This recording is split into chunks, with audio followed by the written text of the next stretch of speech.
Hello everyone, स्वागत है आप लोगों का हमारे यूट्यूब चैनल ग्लांस एकेडमी।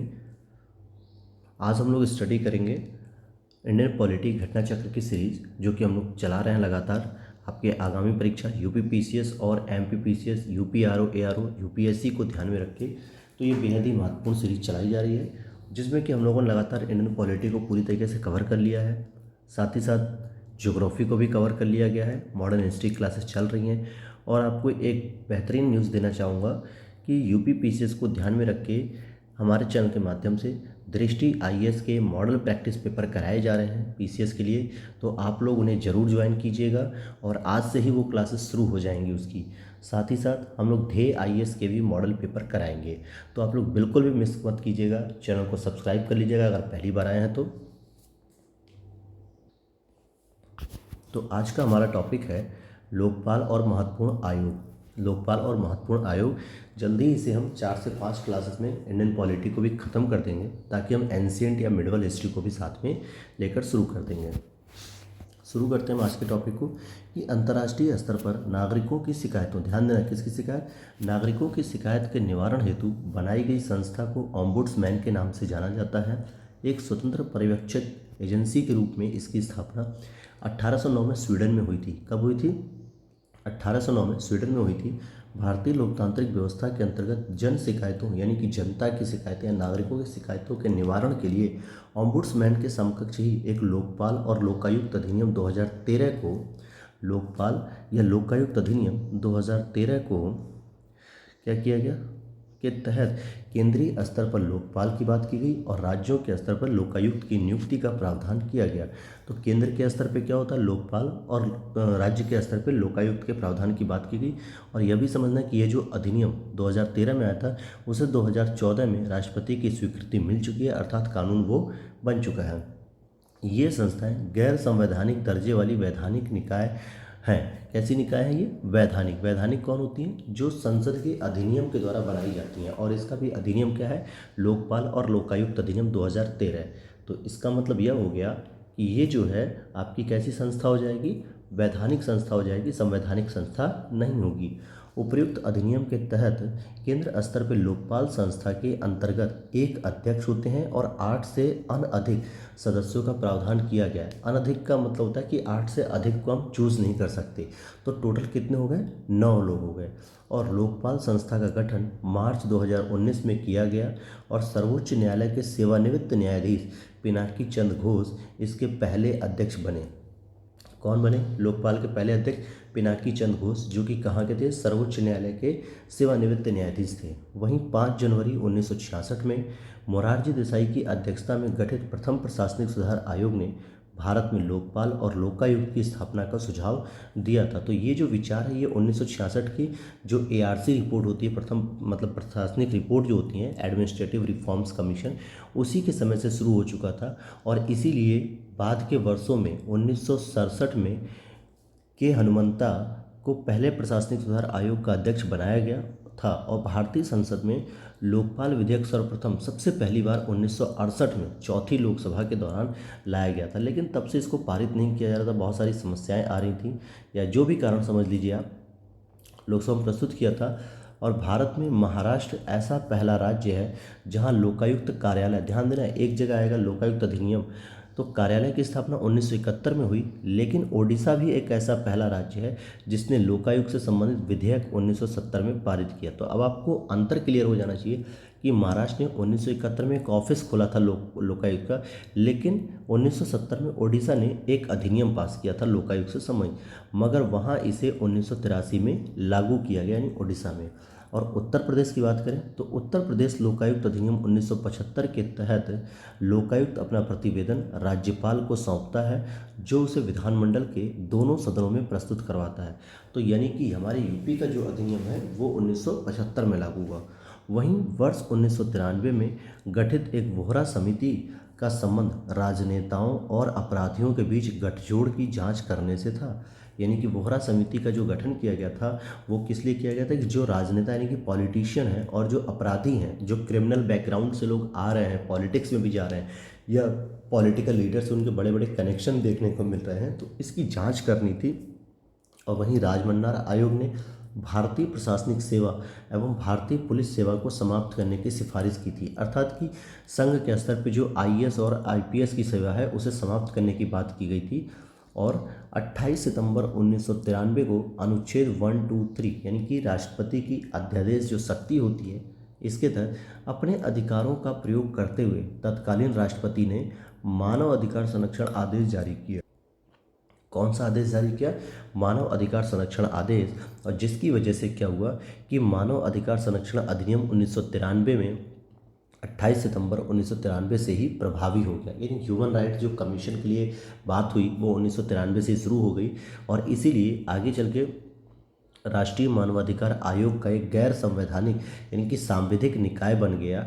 किसका निकाय बन गया? सांविधिक। अर्थात कैसा निकाय हो गया ये? क्योंकि संसद के नियमों द्वारा बनाया गया तो ये वैधानिक या सांविधिक निकाय बन गया, और इसका गठन भी 12 अक्टूबर 1993 को किया गया। इसके अध्यक्ष और सदस्यों की नियुक्ति राष्ट्रपति के द्वारा की जाती है, और राष्ट्रीय मानवाधिकार आयोग के अध्यक्ष एवं सदस्यों की नियुक्ति के लिए एक समिति गठित की जाती है, जिसमें कौन कौन शामिल होता है उस समिति में, तो देखते हैं हम लोग। सबसे इम्पॉर्टेंट व्यक्ति प्रधानमंत्री, केंद्रीय गृह मंत्री, लोकसभा एवं राज्यसभा में विपक्ष के नेता, लोकसभा अध्यक्ष और राज्यसभा के उपसभापति अर्थात उपराष्ट्रपति, नहीं उपसभापति की बात हो रही है। राष्ट्रीय मानवाधिकार आयोग की शक्ति मात्र सलाहकारी होती है, केवल ये सलाह दे सकती है। और साथ ही साथ मानवाधिकार संरक्षण संशोधन अधिनियम 2019 में यह प्रावधान किया गया कि भारत के मुख्य न्यायाधीश अथवा उच्चतम न्यायालय के न्यायाधीश रहे किसी व्यक्ति को राष्ट्रीय मानवाधिकार आयोग के अध्यक्ष के रूप में नियुक्त किया जा सकने हेतु पात्र बनाता है। वहीं आयोग के गैर सदस्यों यानी सिविल सोसाइटी की संख्या को 2 से बढ़ाकर 3 किया गया, जिसमें एक महिला कंपलसरी होगी। क्या होगी? एक महिला कंपलसरी होगी। और वहीं संशोधन अधिनियम 2019 के अनुसार राष्ट्रीय पिछड़ा वर्ग आयोग के अध्यक्ष, राष्ट्रीय बाल विकास संरक्षण आयोग के अध्यक्ष और दिव्यांगजनों के संबंधी मुख्य आयुक्त को भी आयोग के सदस्य के रूप में सम्मिलित किया गया। कहने का मतलब हो गया कि मानव अधिकार के जो आयोग की बात हो रही थी सदस्यों की, उसका और विस्तार किया गया कि इसमें राष्ट्रीय आयोग यानी कि ओबीसी कमीशन और बाल अधिकार कमीशन, दिव्यांगजन के जो कमीशन या मुख्य आयुक्त हैं, इनको भी अब इसमें शामिल कर दिया गया ताकि ये इनके भी अधिकारों की बात कर सकें। वहीं राष्ट्रीय अल्पसंख्यक आयोग माइनॉरिटीज कमीशन, राष्ट्रीय अनुसूचित जाति आयोग यानी शेड्यूल कास्ट कमीशन, राष्ट्रीय अनुसूचित जनजाति आयोग और राष्ट्रीय महिला आयोग के चेयरपर्सन पहले से ही इसके सदस्य थे। बस केवल और केवल अब इसमें क्या किया गया? ओबीसी कमीशन, राष्ट्रीय बाल अधिकार संरक्षण और दिव्यांगजन, इन तीनों को भी शामिल कर दिया गया।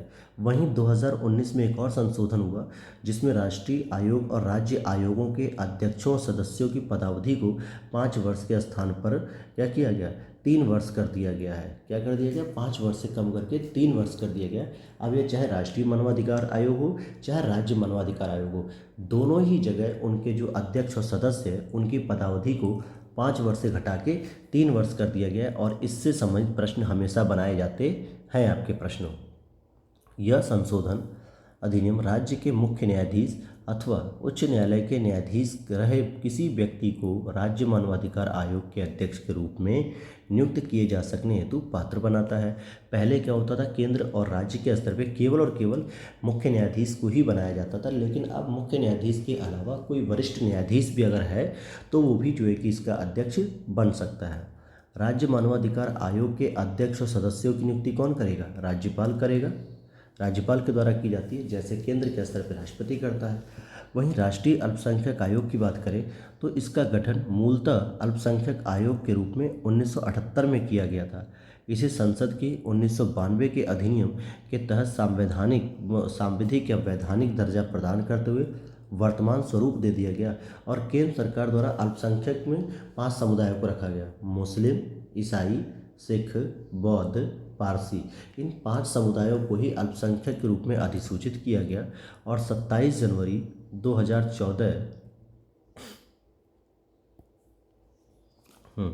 27 जनवरी 2014 को लिखा गया क्या कि 27 जनवरी 2014 को जैनों को भी इसमें अल्पसंख्यक समुदाय के रूप में अधिसूचित किया गया। तो अब टोटल कितने हो गए? 5 की जगह 6 हो जाएंगे। वहीं बिंदेश्वरी प्रसाद पाठक की अध्यक्षता में 1979 में मंडल आयोग, बहुत ही इम्पॉर्टेंट टर्म्स है ये मंडल आयोग, तो समझते हैं इसको मंडल आयोग को, कि जो 79 में गठित की गई थी बीपी मंडल की अध्यक्षता में। तो इनका जो गठन हुआ था वो मुख्य रूप से क्या था कि सामाजिक और शैक्षणिक रूप से पिछड़े लोगों की पहचान करना, यानी ओबीसी की। लेकिन इससे पहले भी मैं आपको बता दूं कि एक और कमीशन गठित किया जा चुका था, जिसके बारे में आपको पता होना चाहिए कि 1953 में काका कालेलकर, इसकी कमेटी थी काका कालेलकर, ठीक है। तो ये आपको याद रखना है काका कालेलकर को। ये ऑलरेडी ओबीसी कमीशन के लिए बात गठित हो चुकी थी। और फिर आती है 1979 में बीपी मंडल। कौन आते हैं? बीपी मंडल, जो हम पढ़ने जा रहे हैं। तो ये दोनों ही जो है कि कमीशन गठित किए जा चुके थे, कमिटीज़ वगैरह। तो देख लेते हैं। तो मंडल आयोग का मुख्य रूप से कार्य यही था कि शैक्षणिक रूप से पिछड़े लोगों की पहचान करना। वहीं संविधान के अनुच्छेद 315 के द्वारा संघ के लिए एक लोक सेवा आयोग और प्रत्येक राज्य के लिए एक लोक सेवा आयोग की व्यवस्था की गई है। किसमें? Article number 315। और अगर दो या अधिक राज्यों के परस्पर करार पर संसद विधि द्वारा उन राज्यों के लिए संयुक्त लोक सेवा आयोग हेतु उपबंध कर सकती है। और कौन करेगा ऐसा उपबंध? संसद करेगी। आर्टिकल 316(1) के तहत कहा गया है कि संघ लोक सेवा आयोग और संयुक्त लोक सेवा आयोग के अध्यक्ष और सदस्यों की नियुक्ति राष्ट्रपति के द्वारा की जाती है। ये जो संयुक्त लोक सेवा आयोग है, इसका मतलब है कि दो या दो से अधिक राज्यों के लिए एक लोक सेवा आयोग बनाई गई है, और ऐसे में इनकी नियुक्ति की शक्ति राज्यपाल को न देके राष्ट्रपति को दे दी गई, जिससे टकराहट की स्थिति समाप्त हो जाए। जबकि राज्य लोक सेवा आयोग के अध्यक्ष सदस्यों की नियुक्ति का प्राधिकार संबंधित राज्य के राज्यपाल के पास होता है। फिर आगे देखते हैं कि संविधान के अनुच्छेद 323 के अनुसार संघ लोक सेवा आयोग अपना वार्षिक प्रतिवेदन राष्ट्रपति को, जबकि राज्य लोक सेवा आयोग अपना वार्षिक प्रतिवेदन राज्यपाल को सौंपता है। अनुच्छेद 322 के अनुसार संघ लोक सेवा आयोग के व्यय भारत की संचित निधि पर, जो व्यय होते हैं वो भारत की संचित निधि पर, जबकि राज्य लोक सेवा आयोग के व्यय राज्य की संचित निधि पर भारित होते हैं। और ये दोनों ही संचित निधियां जो हैं वो आर्टिकल नंबर 266, जिसमें केंद्र के लिए और जिसमें राज्य के लिए, इन दोनों के लिए ही जो है कि संचित निधि का क्या है? प्रावधान किया गया है। तो अलग से कोई राज्य के लिए आर्टिकल नहीं, बल्कि 266 में ही केंद्र और राज्य दोनों की संचित निधि की बात की गई है। तो आइए अब हम इनसे बनने वाले जितने भी एमसीक्यूज हैं उन पे चर्चा करेंगे। क्वेश्चन नंबर 1 है, हमारे देश के प्रथम लोकपाल कौन है? यानी कि केंद्र के स्तर पे लोकपाल की बात की जाती है तो बी ऑप्शन हो जाएगा कि न्यायाधीश पिनाकी चंद्र घोष साहब हैं। कौन है? पिनाकी चंद्र घोष। आप इसको देखिए कि जो अधिनियम आया था लोकपाल लोकायुक्त अधिनियम 2013, और जिसको 2014 में राष्ट्रपति की मंजूरी भी मिल गई। इसके बाद पहली बार लोकपाल संस्था का गठन मार्च 2019 में किया गया, जिसके प्रथम अध्यक्ष न्यायाधीश पिनाकी चंद्र घोष साहब की नियुक्ति की गई। और इसमें एक अध्यक्ष होते हैं और 8 सदस्य होते हैं। तो टोटल कितने हो गए? 1 + 8 = 9। तो 9 लोग होते हैं टोटल। क्वेश्चन नंबर 2 है आपसे, भारत में लोकपाल और लोकायुक्त की स्थापना का सुझाव दिया गया था। सबसे पहले 1966 में प्रशासनिक सुधार आयोग के द्वारा दिया गया था, जिसकी अध्यक्षता कौन कर रहे थे? मोरारजी देसाई कर रहे थे। कौन कर रहे थे? मोरारजी देसाई साहब कर रहे थे, और इन्होंने ही सबसे पहले इसका विचार दिया। और जिसके चलते ही आप देखोगे, यहाँ पे देखिए कि लोकपाल और लोकायुक्त की स्थापना का सुझाव प्रथम प्रशासनिक सुधार आयोग ने दिया। आयोग का गठन 5 जनवरी 1966 को मोरारजी देसाई की अध्यक्षता में किया गया। आगे चल के 1967 में हनुमंतय को प्रथम प्रशासनिक सुधार आयोग का अध्यक्ष बना दिया गया, और आयोग का कार्यकाल 1970 में समाप्त हो गया। अच्छा, जो लोकपाल है वो विश्व के स्तर पे जैसे ऑम्बुड्समैन होते हैं नागरिक शिकायतों की देखभाल करने के लिए, उसी के समकक्ष एक संस्था है, जिसका गठन 1809 में स्वीडन में पहली बार हुआ था। क्वेश्चन नंबर 3 देखते हैं, सही उत्तर का चयन करना है। राज्य के स्तर पर लोक आयुक्त की नियुक्ति की सर्वप्रथम अनुशंसा किसने की थी? तो भारत का प्रशासनिक सुधार आयोग 1966-70 या संथानम समिति, और 2 ऑप्शन और हैं। तो आपको पता होना चाहिए कि केंद्र और राज्य दोनों ही स्तर पे लोकपाल और लोकायुक्त की जो विचार विमर्श था वो सबसे पहले प्रथम प्रशासनिक सुधार आयोग 1966 ने ही गठित करने की बात की गई थी। तो यही इसका सही उत्तर हो जाएगा। देखिए ए ऑप्शन दे भी रहा है इसका। अगला प्रश्न है, ऑम्बुड्समैन का भारतीय प्रतिमान क्या है? यानी ऑम्बुड्समैन के समकक्ष भारत में किसको गठित किया जाता है? तो लोकपाल को गठित किया जाता है। क्वेश्चन नंबर 5 है, निम्नलिखित में किस आयोग या समिति ने स्थानीय संस्था ओम्बुड्समैन बनाने का सुझाव दिया? तो सबसे पहले प्रथम प्रशासनिक सुधार आयोग 1966 के द्वारा दिया गया था।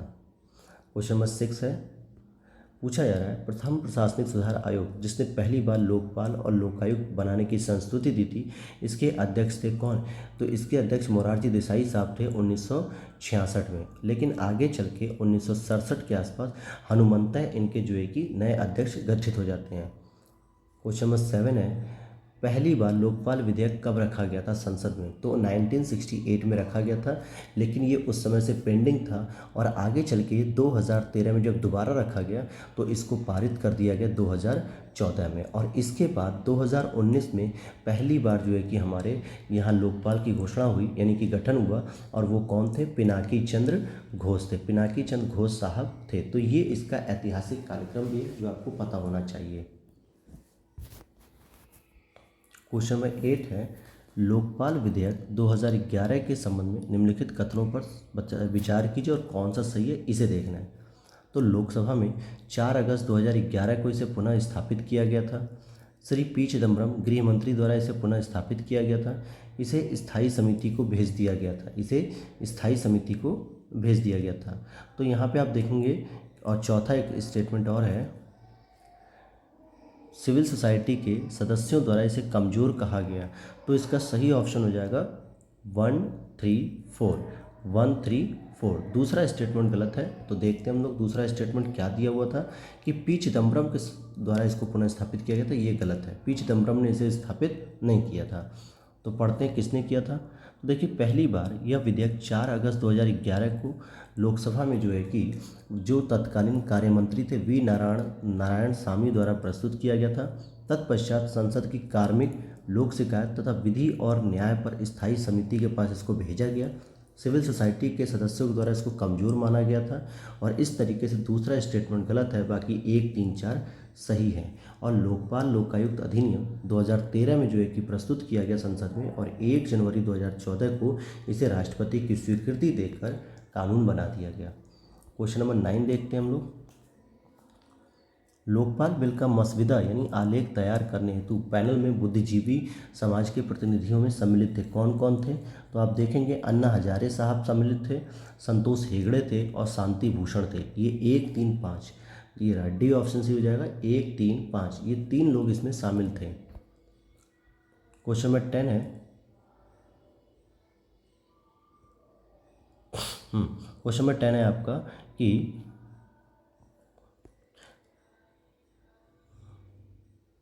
किस राज्य में सर्वप्रथम लोकायुक्त का कार्यालय? तो ध्यान दीजिएगा, ऑफिस की बात कर रहा है तो ये महाराष्ट्र में गठित किया गया था 71 में। लेकिन अगर अधिनियम की बात करेगा तो ओडिशा में सबसे पहले अधिनियम आया था 1970 में। और यूपी की बात करेंगे तो यहाँ पे दोस्तों 1975 में अधिनियम लाया गया था। ओके, तो यहाँ पे 1975 में लाया गया था। क्वेश्चन नंबर 11 है, किस राज्य ने सर्वप्रथम लोकायुक्त संस्था की स्थापना की? तो स्थापना तो महाराष्ट्र ही करता है ना 71 में, तो ये याद रखना हमें। क्वेश्चन नंबर 12 देख लेते हैं। तो क्वेश्चन नंबर 12 देखते हैं हम लोग कि उत्तर प्रदेश का लोकायुक्त अपना प्रतिवेदन प्रस्तुत करता है। किसको देगा? तो ये राज्यपाल साहब को दे देगा। जितने भी राज्यों के लोकायुक्त हैं वो अपने अपने प्रतिवेदन किसको देंगे? राज्यपाल को देंगे। और क्वेश्चन नंबर 13 है कि उत्तर प्रदेश के लोकायुक्त की पदाधारण की अवधि क्या है? तो 8 वर्ष है। कितनी है? 8 वर्ष। तो आइए इनके कार्यकाल को भी समझते हैं हम लोग। उत्तर प्रदेश के लोकायुक्त की पदधारण अवधि वर्तमान में 8 वर्ष है। उत्तर प्रदेश लोकायुक्त उप लोकायुक्त अधिनियम 1975 के तहत इनके पद धारण की अवधि और उनके पद धारण करने की तिथि से 6 वर्ष निर्धारित की गई थी।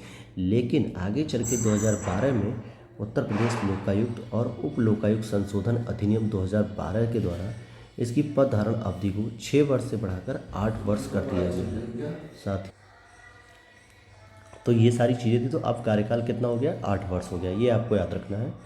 क्वेश्चन नंबर 14 है, 2011 में लोकपाल विधेयक पारित करने वाला प्रथम भारतीय राज्य कौन था? तो जो 2011 की बात हो रही है, तो अब यहाँ पे देखिए उस समय की बात हो रही है। वैसे तो आप देखेंगे कि ये विधेयक उड़ीसा में पहले ही आ चुका था, तो वैसे यहाँ पे उत्तर हो जाएगा फिर तो आपका उत्तराखंड। निम्नलिखित में से किन राज्यों में लोकायुक्त अधिनियम मुख्यमंत्री को भी अपने दायरे में ले लिया गया? तो यहाँ पे ये बिल्कुल अभी स्टेटमेंट सही नहीं है। तो देखिए अगर हम प्रश्नकाल के संदर्भ में कि ऑप्शन सी सही है, मध्य प्रदेश और उड़ीसा।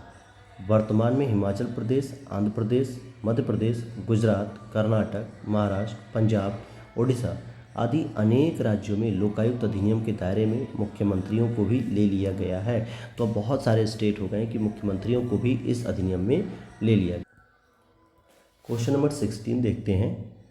कथन दिया हुआ है कि अल्पसंख्यक जो शब्द है उसकी भारत के संविधान में परिभाषा नहीं दी गई है। तो ये बिल्कुल भी सही बात है कि संविधान में अल्पसंख्यक वर्ड का तो प्रयोग किया गया है आर्टिकल नंबर 29 और 30 में, लेकिन कहीं भी अल्पसंख्यक शब्द को व्याख्यायित नहीं किया गया कि किसे हम अल्पसंख्यक कहेंगे।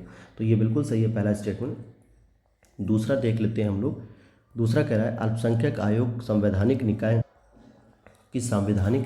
नहीं है। तो यह भी सही है, लेकिन यहाँ पे इसकी व्याख्या नहीं कर रहा है। तो बी स्टेटमेंट हम सही मानेंगे। क्या है बात यहाँ पे समझते हैं कि अल्पसंख्यक शब्द भारतीय संविधान में परिभाषित नहीं है तथा अल्पसंख्यक आयोग एक सांविधिक निकाय है, न कि संवैधानिक यानी कॉन्स्टिट्यूशनल बॉडी नहीं है, क्योंकि इसका जो गठन है वो संसद के द्वारा किया गया है, अधिनियमित किया गया है 1992 में। और इस प्रकार से दोनों स्टेटमेंट सही है, लेकिन एक दूसरे की व्याख्या नहीं कर रहे हैं। तो हम अगले क्वेश्चन पे देखते हैं। क्वेश्चन नंबर 17 को देख लेते हैं। आइए, भारत में अल्पसंख्यकों के विषय पर कथनों पर विचार करते हैं हम लोग, और हम लोग विचार करना शुरू कर देते हैं। भारत सरकार ने 5 समुदायों यथा मुसलमानों, सिखों, ईसाइयों, बौद्धों और पारसियों को अल्पसंख्यक के रूप में अनुसूचित किया है। तो ये स्टेटमेंट गलत हो जाएगा, क्योंकि 5 किया जरूर था, लेकिन 2012 से इसमें जैन को भी शामिल कर दिया गया है, इसलिए अब इसकी संख्या 6 हो गई। तो पहला स्टेटमेंट गलत। राष्ट्रीय अल्पसंख्यक आयोग को 1993 में सांविधिक दर्जा दिया गया। भारत में सबसे छोटा धार्मिक समुदाय पारसी समुदाय है। भारत का संविधान धार्मिक और भाषाई अल्पसंख्यकों को मान्यता और संरक्षण देता है। धार्मिक और भाषाई, तो अब यहाँ पर समझने वाली बात है। तो यहाँ पे कूट देखेंगे तो स्टार बनना तय था। कैसे था तय? तो आइए देख लेते हैं हम इसको। तो यहाँ पर हम लोग समझते हैं कि भारतीय संविधान धार्मिक व भाषाई आधार पर अल्पसंख्यकों का निर्धारण तो करता है, लेकिन प्रश्नकाल में जो 5 समुदाय दिए गए थे उस समय थे, लेकिन आज वर्तमान में हमारे पास 6 समुदाय हैं। वो कौन कौन से हैं? मुसलमान, सिख, ईसाई, बौद्ध, पारसी और जैन। तो इस तरीके से 6 लोगों को अब अल्पसंख्यकों के रूप में घोषित किया गया है, यानी कि इसमें सूचित कर दिया गया है। और 27 जनवरी 2014 को भारत सरकार द्वारा जैन समुदायों को अल्पसंख्यक में अधिसूचित कर दिया गया था। वहीं राष्ट्रीय अल्पसंख्यक आयोग को 1992 के संसदीय अधिनियम द्वारा सांविधिक दर्जा दिया गया था, जिसका गठन मूलतः 1978 में केंद्रीय गृह मंत्रालय के द्वारा पहले ही किया जा चुका था। तो इस तरीके से आप इन सब चीज़ों को देख सकते हैं। अब हम अगले प्रश्न की ओर चलते हैं। तो हमारा नेक्स्ट क्वेश्चन है क्वेश्चन नंबर 18 कि वोहरा समिति किसके अध्ययन के लिए बनाई गई थी? तो वोहरा समिति राजनेताओं तथा अपराधियों की साठगांठ के लिए बनाई गई थी, इसकी चेक करने के लिए, जांच करने के लिए। अगला प्रश्न है आपका क्वेश्चन नंबर 19। उस समिति का नाम बताएं जिसने राजनीतिज्ञों और अपराधियों के गठबंधन की जांच व रिपोर्ट कर दी, यानी रिपोर्ट दी। तो वोहरा समिति जो है कि इसका गठन किया गया था और इसने जो है कि अपनी रिपोर्ट सौंपी दी थी। क्वेश्चन नंबर 20 है भारतीय प्रशासनिक सेवा और भारतीय पुलिस सेवा को समाप्त करने की सिफारिश किसने दी थी? तो राजमन्नार कमीशन ने कहा था कि जो आईएएस के पद होते हैं और जो आईपीएस के पद होते हैं इसको समाप्त कर दिया जाना चाहिए। क्वेश्चन नंबर 21 है मूल अधिकारों के अतिरिक्त भारत के संविधान का निम्नलिखित में से कौन सा भाग मानव अधिकारों की सार्वभौमिक घोषणा 1948 को प्रतिबिंबित करता है, यानी कि उद्देशिका, राज्य के नीति निषेध तत्व और मूल कर्तव्य। तो आप यहाँ पे देखेंगे कि जो इसका सही आंसर हो जाएगा वो डी हो जाएगा, क्योंकि तीनों में ही इनको उपलक्षित किया जाता है, यानी कि ये सब तीनों देखने को मिलते हैं इन तीनों में।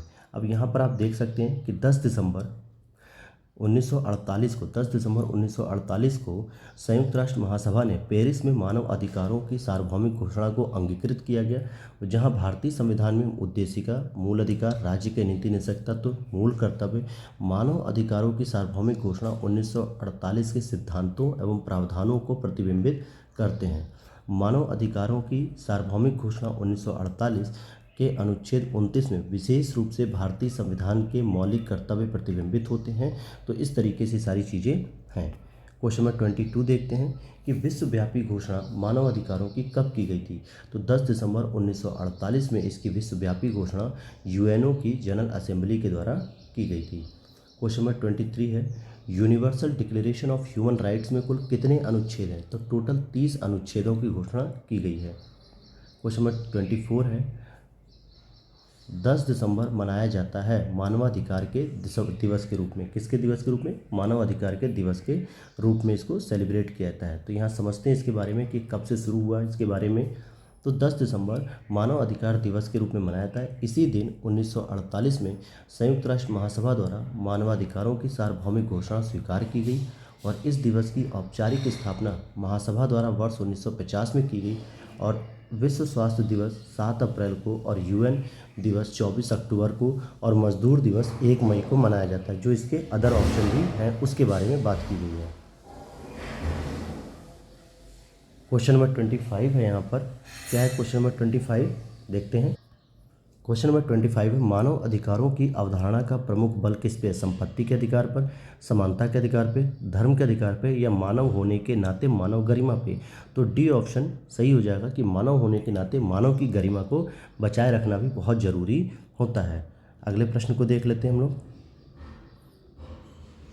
क्वेश्चन नंबर 26 देखते हैं, निम्नांकित में से कौन सा संयुक्त राष्ट्र द्वारा सूचीबद्ध मानवाधिकारों में से नहीं है। स्वतंत्रता और समानता यह भी है, जीवन तथा स्वतंत्रता का अधिकार यह भी है और शिक्षा का अधिकार यह भी है। निजता का अधिकार नहीं है क्योंकि निजता के अधिकार की तो घोषणा ही भारत में 2017 में पुट्टा स्वामीवाद में की गई थी। तो ये इसमें शामिल नहीं होगा। किस में नहीं होगा? मानव अधिकार जो 1948 में घोषणा की गई है ये उसके अंतर्गत शामिल नहीं होगा। क्वेश्चन नंबर 26 है, किसे द्वितीय पीढ़ी का मानव अधिकार समझा जाता है। तो काम का अधिकार, शिक्षा का अधिकार, स्वतंत्रता का अधिकार या समता का अधिकार। तो अब यहाँ पर हम देखते हैं इसकी चर्चा को समझते हैं पूरा ढंग से कि जब मानवाधिकारों की घोषणा 1948 में की गई थी 1 से लेकर 21 तक उल्लिखित मानवाधिकारों को प्रथम पीढ़ी के जो मानव अधिकार होते हैं जिसमें हम नागरिक और राजनीतिक मानवाधिकार दोनों ही रूप में हम मानते हैं। वहीं अनुच्छेद 22 से 27 तक उल्लेखित अधिकारों को द्वितीय पीढ़ी के मानवाधिकार जिसमें आर्थिक, सामाजिक, सांस्कृतिक मानवाधिकार माना जाता है। वहीं आर्टिकल 23 में काम का अधिकार और आर्टिकल 26 में शिक्षा का अधिकार मानव अधिकार के रूप में शामिल है। तो इस प्रकार से जो है कि चीज़ों को हमें समझना था। क्वेश्चन नंबर 28 है, सभी प्रकार के सामाजिक विभेद का उन्मूलन मानव अधिकार की किस पीढ़ी के अंतर्गत आता है। तो ये दूसरी पीढ़ी के अंतर्गत आता है जिसमें सामाजिक, आर्थिक, राजनीतिक हर प्रकार का विभेद जो है कि इसमें समाप्त कर दिया जाता है। क्वेश्चन नंबर 29 हम देख लेते हैं, थोड़ा सा छोटा कर लेते हैं। 29 को पढ़ते हैं हम लोग कि शहर का अधिकार एक सम्मत मानव अधिकार है तथा इस संबंध में संयुक्त राष्ट्र हैबिटेट प्रत्येक देश द्वारा दी गई प्रतिबद्धताओं को मॉनिटर करता है। शहर का अधिकार शहर के प्रत्येक निवासी को शहर में सार्वजनिक स्थानों को वापस लेने एवं सार्वजनिक सहभागिता का अधिकार देता है। शहर का अधिकार आशय यह है कि राज्य शहर की अनधिकृत बस्तियों को किसी भी लोक सेवा अथवा सुविधा से वंचित नहीं कर सकता है। तो यहाँ पे आप कूट देखेंगे तो यहाँ पे दूसरा और तीसरा स्टेटमेंट बिल्कुल सही हो जाएगा। दूसरा और तीसरा स्टेटमेंट सही हो जाएगा। चलिए हम लोग नेक्स्ट देखते हैं इसी में हम। क्वेश्चन नंबर 30 है, 1993 में राष्ट्रपति द्वारा मानव अधिकार संरक्षण अध्यादेश जो है कि जारी किया गया था आर्टिकल 1, 2, 3 का प्रयोग करके। क्योंकि जब राष्ट्रपति के द्वारा जो अध्यादेश जारी किया जाता है ये आर्टिकल 123 के अंतर्गत वर्णित किया गया है कि आप कैसे अध्यादेश जारी करेंगे। यहाँ पे आप देख सकते हैं इसको कि भारतीय संविधान के अनुच्छेद 123 के तहत भारत के राष्ट्रपति को यह अधिकार है कि संसद के सत्र में न होने की स्थिति में वह अध्यादेश जारी कर सकती है। और इसी संबंध में 28 सितंबर 1993 को इसी अनुच्छेद के तहत राष्ट्रपति ने मानव अधिकार संरक्षण अध्यादेश जारी किया और इसे मानव अधिकार संरक्षण अधिनियम 1993 से प्रतिस्थापित किया गया। और इसके पश्चात राष्ट्रपति की स्वीकृति मिलने के बाद 8 जनवरी 1994 को यह अधिसूचित किया गया तथा इसे तत्संबंधी अध्यादेश जारी होने की जो तिथि है वो 28 सितंबर 1993 से प्रभावी किया गया। और हम देखते हैं अगला प्रश्न है 31, भारत में मानव अधिकार संरक्षण अधिनियम कब लागू किया गया। तो 1993 में लागू किया गया। क्वेश्चन नंबर 32 है, मानव अधिकार संरक्षण अधिनियम के संबंध में कौन सा कथन सही है। तो यह अधिनियम 28 सितंबर 1993 को प्रवृत्त किया गया, जिसमें आर्टिकल 123 का प्रयोग करके राष्ट्रपति ने अध्यादेश की शक्ति का प्रयोग किया था। किसका प्रयोग किया था? अध्यादेश की शक्ति का। क्वेश्चन नंबर 33 है, मानव अधिकार संरक्षण अधिनियम 1993 का उद्देश्य था। क्या उद्देश्य था? मानव अधिकारों को बेहतर संरक्षण देना, मानव अधिकार सुरक्षा आयोग का गठन करना, राज्य में मानव अधिकार सुरक्षा आयोग का गठन और उपयुक्त सभी। तो मानव अधिकार को बेहतर संरक्षण, उनका गठन और राज्य के स्तर पर भी गठन, तो ये तीनों ही बातें सही थी, इसलिए डी स्टेटमेंट सही हो जाएगा कि ये सभी की सभी बातें सही हैं। क्वेश्चन नंबर 34 हम देखते हैं, मानव अधिकार संरक्षण अधिनियम 1993 किस धारा में लोक सेवक की परिभाषा दी गई है? तो इसमें जो है धारा 2M में लोक सेवक की परिभाषा दी गई कि कौन लोक सेवक माने जाएंगे। 35 है, मानव अधिकार संरक्षण अधिनियम में सशस्त्र बल की परिभाषा में निम्नलिखित में से कौन शामिल नहीं है? तो राज्य के सशस्त्र बल शामिल नहीं होते, बल्कि यहाँ पे केंद्र के शामिल होते हैं, जिसमें नौसेना, थल सेना और वायुसेना, ये तीन आते हैं, न कि राज्य के आते हैं। 36 क्वेश्चन है, राष्ट्रीय मानवाधिकार आयोग के अध्यक्ष एवं सदस्यों की नियुक्ति किस समिति में जो होती है, मतलब समिति के द्वारा जो की जाती है, उसमें कौन सदस्य नहीं होता? तो आप देखेंगे कि लोकसभा का अध्यक्ष भी होता है, लोकसभा का विपक्ष का नेता भी होता है, लेकिन राज्यसभा का सभापति नहीं होता, बल्कि उपसभापति होता है, क्योंकि सभापति तो हो गया राष्ट्रपति और ये इसमें शामिल नहीं होता। तो बी स्टेटमेंट सही हो गया। आप यहाँ देख सकते हैं कि जो समिति बैठती है प्रधानमंत्री की अध्यक्षता में, उसमें कौन कौन शामिल होता है? तो प्रधानमंत्री, गृह मंत्री, लोकसभा विपक्ष का नेता, राज्यसभा विपक्ष का नेता, लोकसभा अध्यक्ष और राज्यसभा के उपसभापति। तो ये 6 लोग जो है कि मिलके क्या करते हैं, आपके राष्ट्रीय मानवाधिकार आयोग के अध्यक्ष और सदस्यों की नियुक्ति के लिए नाम की लिस्ट जारी करते हैं, मतलब नेम की लिस्ट तैयार करते हैं, जिस पे आगे चल के राष्ट्रपति इनको क्या करता है, नियुक्त करता है, सहमति दे देता है। ओके, और हम देख लेते हैं कि मानवाधिकार आयोग का जो गठन था वो 12 नवंबर 1993 को किया गया था। क्वेश्चन नंबर 37 है, राष्ट्रीय मानव अधिकार आयोग के अध्यक्ष एवं अन्य सदस्यों की नियुक्ति के लिए सिफारिशें करने वाली समिति कौन सा सदस्य नहीं था? तो ध्यान दीजिएगा, इसमें कौन सी समिति थी? राज्यसभा का सभापति, यानी कि इसमें ये तीनों तो आते हैं, लेकिन सभापति नहीं आता, बल्कि उपसभापति आता है। कौन आता है? उपसभापति, ये इसमें शामिल होते हैं। क्वेश्चन नंबर 38 है, कौन राष्ट्रीय मानवाधिकार आयोग के पदेन सदस्य नहीं होते हैं? तो राष्ट्रीय अल्पसंख्यक आयोग के अध्यक्ष होते हैं, भारतीय विधि आयोग के अध्यक्ष होते हैं, राष्ट्रीय अनुसूचित जाति जनजाति आयोग के अध्यक्ष या राष्ट्रीय महिला आयोग के अध्यक्ष। तो देखिए ए सही है, सी सही है, डी सही है, लेकिन यहाँ पूछा जा रहा है कि कौन नहीं होता है? तो विधि आयोग का अध्यक्ष नहीं होता है। कौन नहीं होता है? विधि आयोग का अध्यक्ष बिल्कुल नहीं होता है। तो बी ऑप्शन सही हो जाएगा। क्वेश्चन नंबर 39 है, मानव अधिकार संरक्षण अधिनियम के संबंध में निम्नलिखित में से कौन सा कथन सही नहीं है? अध्यक्ष 5 वर्ष की अवधि तक पद धारित करता है। तो अब यह स्टेटमेंट गलत हो जाएगा, क्योंकि अब जो है कि कहा जा रहा है कि 5 वर्ष नहीं बल्कि 3 वर्ष के लिए होता है। अब जो है कि मानव अधिकार संरक्षण अधिनियम जो होते हैं उसमें 3 वर्ष कर दिया गया है। आयोग के सदस्य 5 वर्ष की अवधि तक पद धारित करते हैं। सदस्य 5 वर्षों की दूसरी अवधि के पुनर्नियुक्ति हेतु पात्र नहीं होते हैं। अध्यक्ष या सदस्य भारत सरकार या किसी राज्य सरकार के अधीन आगे नियुक्ति के लिए अपात्र होते हैं। अब यहाँ पे आप देखोगे स्टार बनना तय था, क्योंकि क्वेश्चन ही मेरे दोस्तों पूछा जा रहा है कौन सा कथन सही नहीं है। तो 5 वर्ष की कार्यावधि होती नहीं है, यहाँ भी 5 वर्ष की अवधि होती नहीं है। तो जब ए और बी पहले ही गलत हो गया तो हम आगे क्या ही विचार करेंगे इस पर। हम तो देख लेते हैं इसको। हम लोग बॉक्स में क्या लिखा हुआ है इसके लिए कि 2019 का जो अधिनियम आया था ना, 2019 का जो अधिनियम आया था उसमें संशोधन किया गया कि अब इनके कार्यकाल की उम्र 5 वर्ष से घटा के 3 वर्ष कर दी गई और यह अध्यक्ष और सदस्य दोनों पर लागू होगी। वहीं या तो 70 वर्ष की आयु जो भी पहले हो जाए, यानी कि 3 वर्ष या फिर 70 वर्ष। और इसके अलावा अब अध्यक्ष एवं सदस्य दोनों ही पुनर्नियुक्ति के पात्र हैं। पहले नहीं होते थे अध्यक्ष साहब, लेकिन अब होते हैं। और जबकि पहले अध्यक्ष पुनर्नियुक्ति का पात्र नहीं था, लेकिन इस अधिनियम में संशोधन करके पुनर्नियुक्ति का पात्र बना दिया गया है। तो ये सारी बातें यहाँ पे देखनी थी। क्वेश्चन नंबर 40 देखते हैं, राष्ट्रीय मानवाधिकार आयोग के अध्यक्ष का कार्यकाल होता है, तो अब देखा जाएगा तो अब 3 वर्ष होता है। क्वेश्चन नंबर 41 है, राष्ट्रीय मानवाधिकार आयोग के सदस्यों की पदावधि पद ग्रहण करने से कितनी होती है? तो यहाँ पे भी 5 और 6 दिया है, जबकि होनी क्या चाहिए वर्तमान के हिसाब से, या तो 3 वर्ष या फिर 70 वर्ष, जो भी पहले हो जाएगी वही इसका हो जाएगा। क्वेश्चन नंबर 42 है कि भारत के राष्ट्रीय मानवाधिकार आयोग के विषय में निम्नलिखित कथनों पर विचार कीजिए। इसका अध्यक्ष अनिवार्य रूप से भारत का सेवानिवृत्त मुख्य न्यायमूर्ति होना चाहिए। तो पहला स्टेटमेंट गलत हो गया, क्योंकि जब 2019 में इसमें संशोधन किया गया तो इसमें स्पष्ट रूप से कह दिया गया कि अब केवल मुख्य न्यायाधीश ही जरूरी नहीं है, अब कोई भी आप वरिष्ठ न्यायाधीश को भी आप इसका अध्यक्ष बना सकते हो। तो अब यहाँ पर ये एक परिवर्तन मुख्य रूप से आपको याद रखना है कि मुख्य न्यायाधीश तो हो भी सकता है, लेकिन साथ ही साथ वरिष्ठ न्यायाधीश भी हो सकता है। तो पहला स्टेटमेंट गलत हो गया। इसकी प्रत्येक राज्य में राज्य मानवाधिकार आयोग के नाम से संस्थापनाएं हैं, बिल्कुल सही है। और इसकी शक्तियां केवल सिफारसी प्रकृति की हैं, तो हाँ, ये राष्ट्रपति को सिफारिश कर सकता है कि आप इस प्रकार की चीज़ों को सही करें। और आयोग के एक सदस्य के रूप में एक महिला को नियुक्त करना आज्ञापरक हो गया, बिल्कुल इसमें जो है कि अब एक महिला की नियुक्ति करनी अनिवार्य कर दी गई है। तो पहला स्टेटमेंट तो गलत हो गया। तो हम लोग यहाँ पे कूट देखते हैं 1 2 3 4 2 3। तो देखिए, जब पहला ही गलत हो गया है तो हम पहले को तो एलिमिनेट कर देंगे, एलिमिनेट जिसमें भी होगा उसमें हटा देंगे।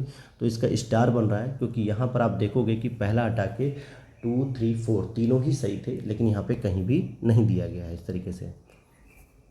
तो हम लोग क्वेश्चन नंबर 43 देख लेते हैं। राष्ट्रीय मानवाधिकार आयोग का अध्यक्ष वह व्यक्ति होता है जो भारत का मुख्य न्यायाधीश रह चुका हो।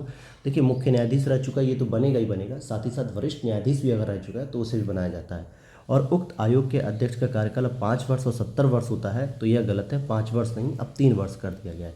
तो इस आधार पे आप डी देख सकते हो। अच्छा, यहाँ पे लिख दिया कि ए और आर दोनों ही गलत है, क्योंकि यहाँ मुख्य न्यायाधीश को ही केवल ले रहा है, जबकि मुख्य न्यायाधीश के साथ साथ आप ये मान के चलिए कि आप वरिष्ठ न्यायाधीश भी हो सकते हैं। तो ए भी गलत और आर भी गलत है, तो इसलिए डी ऑप्शन सही हो जाएगा। यहाँ पे देखेंगे आप कि 1993 वाले में जो संशोधन किया गया 2019 में, उसमें कह दिया गया कि सर्वोच्च न्यायालय का मुख्य न्यायाधीश या ऐसा न्यायाधीश अगर अलग तरीके से जो वरिष्ठ न्यायाधीश भी हो तो वो भी इसका अध्यक्ष बन सकता है। और कार्यकाल जो है वो 5 वर्ष से घटा के 3 वर्ष या 70 वर्ष की आयु कर दिया गया कि जो भी पहले समाप्त होगी उसी पर उसका कार्यकाल भी समाप्त मान लिया जाएगा।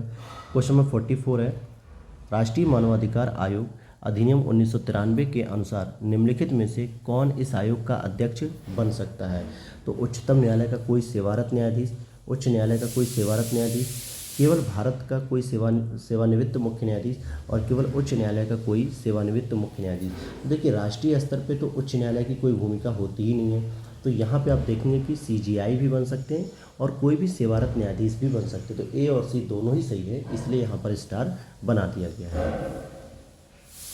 क्वेश्चन नंबर 45 देखिए,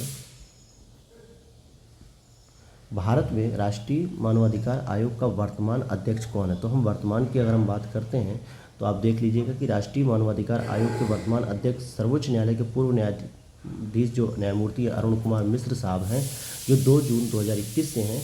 और लेकिन आप लोग वर्तमान में जो 2023 में मार्च 2023 में कौन है ये आप लोग देख लीजिएगा, और आप लोग कमेंट बॉक्स में ज़रूर बताइएगा इसे, ताकि और बच्चे भी इसे जान सकें। अगला क्वेश्चन है 46, निम्नलिखित में से कौन राजस्थान राज्य मानवाधिकार आयोग के अध्यक्ष पद पर नियुक्त हेतु अधिकृत है। तो बी हो जाएगा कि उच्च न्यायालय का मुख्य न्यायाधीश इस पद पर बैठने के लिए अधिकृत किया गया है। क्वेश्चन नंबर 47 है, राज्य मानवाधिकार आयोग के अध्यक्ष और सदस्यों की नियुक्ति निम्नलिखित में से किसके द्वारा की जाती है। तो राज्य के स्तर पर राज्यपाल महोदय के द्वारा की जाती है। आइए क्वेश्चन नंबर 48 देखते हैं हम लोग। राज्य मानवाधिकार आयोग के अध्यक्ष एवं सदस्यों की नियुक्ति कौन करता है। तो राज्यपाल के द्वारा ही की जाती है। किसके द्वारा, राज्यपाल के द्वारा की जाती है। क्वेश्चन नंबर 49 देखते हैं, राज्य मानवाधिकार आयोग के अध्यक्ष और सदस्यों की नियुक्ति के नामों की सिफारिश करने वाली समिति में कौन शामिल नहीं होता है। तो राज्यपाल स्वयं शामिल इसमें नहीं होता है। 50 क्वेश्चन है, राज्य मानवाधिकार आयोग में सदस्य के रूप में उच्च न्यायालय का कोई आसीन न्यायाधीश या कोई आसीन जिला न्यायाधीश किसके परामर्श के पश्चात नियुक्त किया जा सकता है। तो संबंधित राज्य के उच्च न्यायालय के मुख्य न्यायाधीश से परामर्श करने के पश्चात जो है कि राज्य मानवाधिकार आयोग का सदस्य नियुक्त किया जा सकता है। और कौन उसे नियुक्त करेगा, तो वो राज्यपाल के द्वारा नियुक्त किया जाएगा। अब हम देखते हैं क्वेश्चन नंबर 51, राज्य आयोग के अध्यक्ष के पद पर हुई रिक्ति की दशा में किसी एक सदस्य को अध्यक्ष के रूप में कार्य करने के लिए प्राधिकृत करने की शक्ति किसके पास है। तो राज्यपाल के पास ही यह शक्ति जो है कि होती है। ठीक है, राज्यपाल के पास ही होती है। यहाँ लिखा हुआ है कि मानव अधिकार संरक्षण अधिनियम 1993 की धारा 25 के अनुसार राज्य आयोग या राज्य मानव अधिकार आयोग के अध्यक्ष की मृत्यु, पद त्याग और अन्य कारण से उसके पद में हुई रिक्ति की दशा में राज्यपाल अधिसूचना के द्वारा सदस्यों में से किसी एक सदस्य को अध्यक्ष के रूप में तब तक कार्य करने के लिए प्राधिकृत कर सकेगा जब तक ऐसी रिक्ति को भरने के लिए अध्यक्ष की नियुक्ति नहीं हो जाती है। ठीक है दोस्तों, तो आज की क्लास में हम लोग यहीं तक रुकेंगे 51 क्वेश्चन तक। अभी इसके अलावा 50 क्वेश्चन और हैं जिसमें हम यूपीएससी आयोग, ओबीसी आयोग, एससी आयोग इन सब पर भी विचार करेंगे। तो हम लोग इन सभी चीज़ों को नेक्स्ट क्लास में पढ़ेंगे। तो आज के लिए इतना ही। और आप लोगों को एक और इन्फॉर्मेशन कि आज हम लोग दृष्टि आईएएस कोचिंग के यूपी मॉडल टेस्ट पेपर को सॉल्व करेंगे, साथ ही साथ जेके भी करेंगे। तो आप लोग ज़रूर उसको ज्वाइन कीजिएगा और उसको देखिएगा, आपको बहुत मज़ा आएगा। बहुत अच्छे से जो है कि आपकी चीज़ें तैयार होंगी। मिलते हैं नेक्स्ट वीडियो में। Thanks for watching.